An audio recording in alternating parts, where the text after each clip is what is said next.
Goodie mga boss, ang Titan Pure Blend at itong Phoenix Fuel Masters ay meron nga nilulutong trade na kung saan hinihintay na nga lang po ang approval ng Commissioner's Office. Involving nga dito itong si Ato Olar na kung saan ay mapupunta na nga po sa Pure Blend na kung saan nangangailangan nga po ng big man. Kinakailangan ng Pure Blend ang serbisyo nitong si Ato Olar para bumakap sa mga big man ng Northport Batangpier. Sa nakaraan stint nito sa Blackwater Bossing ay nakitaan ito ng potensyal dahilan para pag-interesan ito ng NLEX at ng Phoenix, pero hindi na nga naibalik pa ni Ato Olar ang kanyang performance matapos ang kanyang magandang stint doon sa Blackwater, at ipapalit daw ng Pure Blend papunta ng Phoenix ay itong si James Quicote na kung saan nakuha rin nga ng Northport Batangpier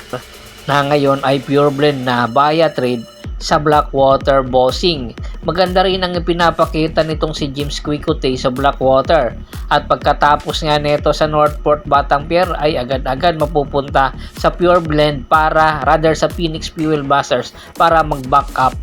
na maging point guard doon.